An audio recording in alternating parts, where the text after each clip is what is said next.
kaos spesial dari Starting Eleven. Klik link di deskripsi untuk pre-order ya.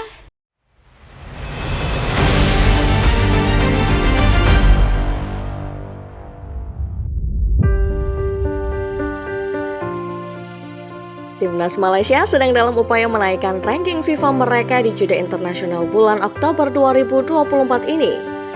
Namun Malaysia kesulitan mencari lawan untuk laga uji coba di jeda internasional ini. Harimau Malaya hanya akan memainkan satu laga uji coba, sementara kebanyakan negara akan memainkan 2 pertandingan. Kesulitan Malaysia mencari lawan untuk uji coba barangkali adalah karena dahulu mereka pernah menolak Indonesia. Harimau Malaya kala itu menolak undangan uji coba dari Indonesia. Sekarang FEM menerima penolakan dari sejumlah negara yang mereka undang untuk uji coba. Seperti apa ngenesnya nasib Malaysia di jeda internasional Oktober ini? Sebelum menyimak videonya, pastikan Football Lover sudah subscribe dan nyalakan notifikasinya supaya tidak ketinggalan informasi-informasi menarik dan terupdate seputar sepak bola setiap harinya dari channel Starting Eleven Moment.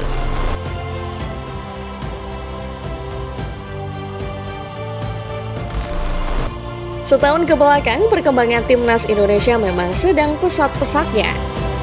Namun, mundur ke tahun 2023 awal, Indonesia yang sedang dalam masa transisi kerap dipandang remeh. Salah satunya oleh Malaysia yang kala itu menolak undangan uji coba yang diajukan PSSI. Malaysia saat itu punya ranking FIFA yang lebih baik dari timnas Indonesia, yakni duduk di urutan ke-145. Sementara Indonesia ada di urutan ke-151 kala itu. Indonesia sempat mengajukan tawaran untuk memainkan laga uji coba melawan Malaysia. Namun undangan itu selalu ditolak oleh FEM selaku Federasi Sepak Bola Negeri Jiran.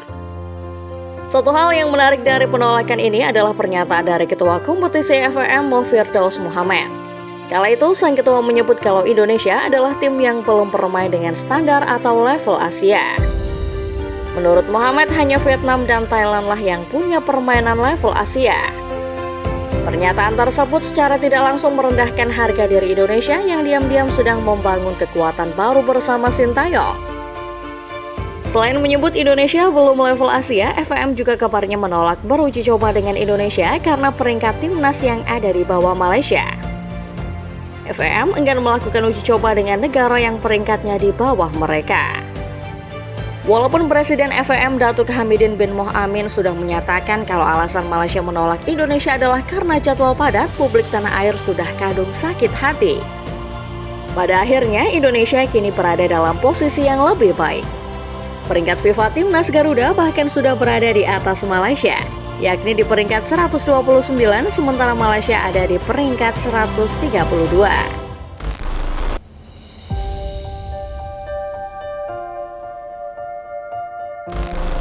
Tak berselang lama pasca penolakan Malaysia atas undangan uji coba dari Indonesia, siapa sangka perkembangan sepak bola Malaysia justru makin mengalami kemunduran.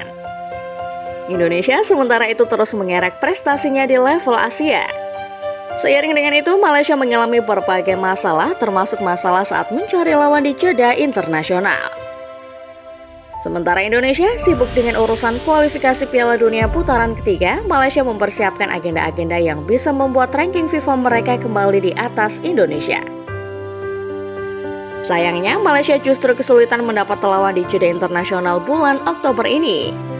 FEM bahkan ditolak oleh 8 negara yang notabene adalah negara-negara kecil Oseania. Media Malaysia mengungkapkan Harimau Malaya sudah mengontak setidaknya 8 negara untuk melakukan uji coba dengan mereka. Kedelapan negara tersebut antara lain Kepulauan Solomon, Fiji, Tahiti, Kaledonia Baru, Vanuatu, dan Papua Nugini. Sayangnya tidak ada respon positif karena kedelapan negara tersebut menolak beruji coba dengan Malaysia. Tentunya kejadian ini adalah sebuah ironi buat pasukan Harimau Malaya. Ketika tahun lalu mereka meremehkan negara lain dan menyebut tidak mau beruji coba melawan negara dengan peringkat yang lebih rendah, sekarang malah sebaliknya. Malaysia mengajukan tawaran uji coba dengan negara yang peringkatnya jauh di bawah mereka, tapi masih saja ditolak.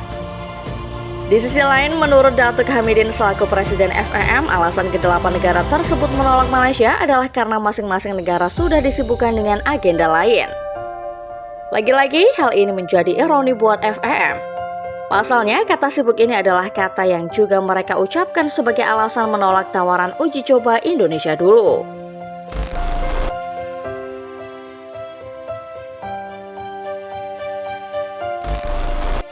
Walau akhirnya mendapatkan lawan untuk diajak memainkan laga uji coba, Malaysia tetap saja ngenes di jeda internasional ini.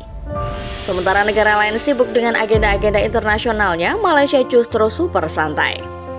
Hal ini dikarenakan skuad Harimau Malaya hanya mendapat satu lawan, yakni Selandia Baru untuk diajak uji coba. Umumnya, negara-negara lain akan memainkan 2 laga dalam satu periode jeda internasional, termasuk pada jeda internasional Oktober ini. Namun, Malaysia yang apes cuma punya 1 laga untuk dimainkan. Pada akhirnya, 1 laga ini patut disyukuri Malaysia daripada tidak ada laga sama sekali untuk dimainkan. Pelatih Malaysia Paul Marty juga begitu gembira menyambut laga uji coba melawan Selandia Baru. Sudah 20 tahun lamanya, Malaysia tercatat tidak berlaga melawan negara peringkat 95 besar dunia. Menurut Paul Marty, Selandia Baru adalah lawan yang tepat untuk meningkatkan kualitas serta pengalaman anak asuhnya. Selandia Baru sendiri bukanlah negara yang sembarangan dalam hal sepak bola. Negara peringkat 75 FIFA ini punya pemain-pemain hebat di dalam skuadnya.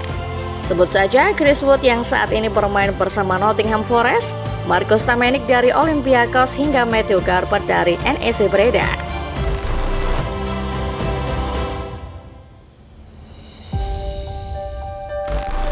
Sebagai rival abadi timnas Indonesia, Malaysia tampaknya menjadi negara yang paling kepanasan melihat prestasi skuad Garuda terus menanjak dalam beberapa periode kebelakang. Namun, di sisi lain, Malaysia tampaknya menjadi negara yang paling gencar meniru strategi PSSI untuk menaikkan prestasi timnas mereka. Tak dapat dipungkiri kalau penambahan pemain naturalisasi menjadi faktor utama menanjaknya prestasi timnas saat ini. FVM yang melihat fakta demikian langsung berusaha mencari pemain-pemain keturunan untuk dinaturalisasi. Sayangnya, usaha FVM gagal dengan berbagai alasan, mulai dari tidak sahnya status warga negara Malaysia calon pemain naturalisasi hingga penolakan dari pemain-pemain itu sendiri. Sekarang, strategi pemilihan pelatih menjadi sektor terbaru yang coba ditiru Malaysia dari Indonesia. Seperti kita tahu, Indonesia bisa sesukses sekarang karena faktor Sintayong sebagai juru taktiknya. Malaysia mencoba melakukan cara yang sama, yakni berusaha merekrut pelatih Korea Selatan dan bersedia membayarnya dengan gaji yang hampir menyamai bayaran Sintayong di Indonesia.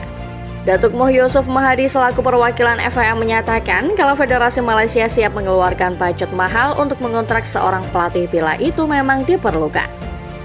Secara spesifik, FVM disebut siap mengeluarkan hingga 700 miliar rupiah guna merekrut pelatih yang bisa membawa Malaysia naik level. Rumornya, Malaysia sedang berusaha mengontrak mantan pelatih Vietnam Park Hang-seo untuk jabatan pelatih. Sebagai catatan, Park Hang-seo mendapat bayaran sebesar 796 juta per bulan ketika dirinya menugangi timnas Vietnam.